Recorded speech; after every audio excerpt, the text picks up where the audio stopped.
Merhaba arkadaşlar, kanalıma hoş geldiniz. Ben Kerim. Bugün tamponun kesim işlemleri, yani modifiyeye uygunluğunu yapacağız. Orta paneli keseceğiz, gördüğünüz gibi. Far yerlerini açacağız. Bir de alt paneli keseceğiz. Nedir o? Bu işlemleri maket bıçağıyla yapacağız. Ve sonraki işlemimiz yırtıkları kapatacağız. Tampondaki yırtık yerleri. Altta da aynı yerde var. 2 tane yırtığımız var. Ve vida yerleri gördüğünüz gibi kırık.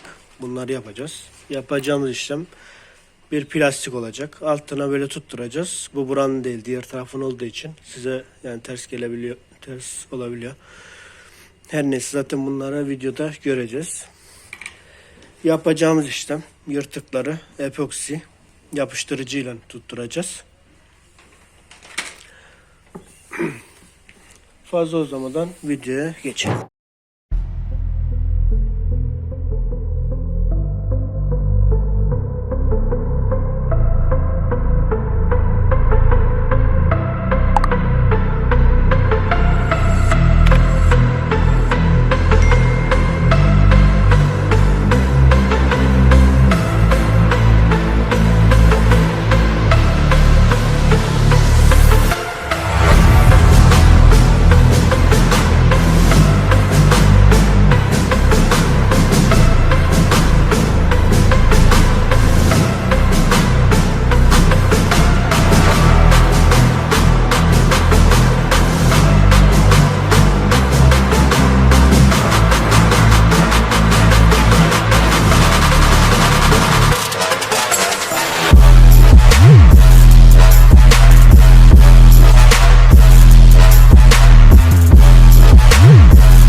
Evet arkadaşlar, ilk işlemimiz bitti.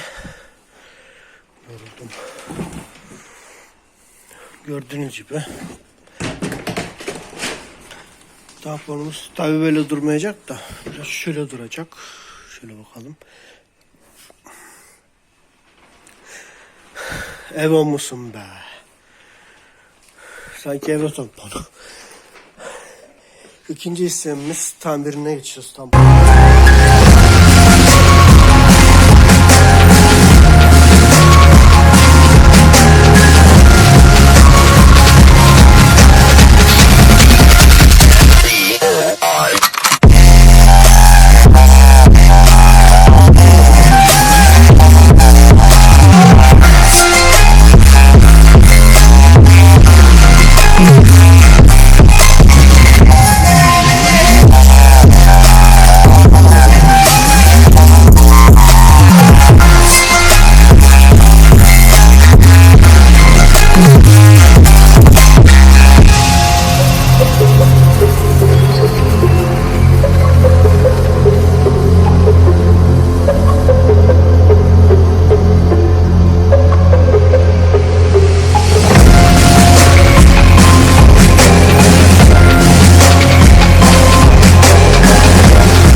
Arkadaşlar kusura bakmayın, videoda bir sıkıntı çıkmış.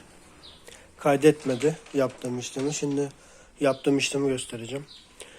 Bir plastik parça, kestiğim plastik parçalardan aldım. Bir kısmını alttan böyle tutturacağım ki burası köşe olduğu için kasıyor. Yapıştıramıyorum. Bundan tutturacağım ki kaçmasın. Sonra yapıştırma işlemini yapacağım. Videoya devam edelim.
Evet arkadaşlar.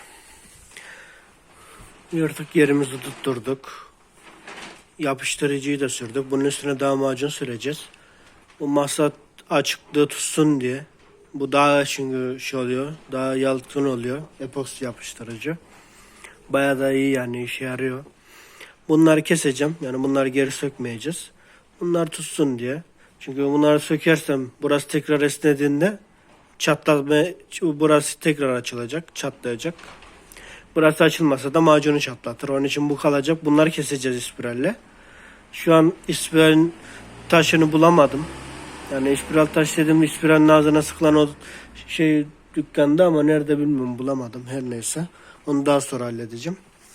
Son işlemimiz burayı yapacağız. Yaptıktan sonra zaten hepsini anlatacağım.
Evet arkadaşlar, bunları da sıktık.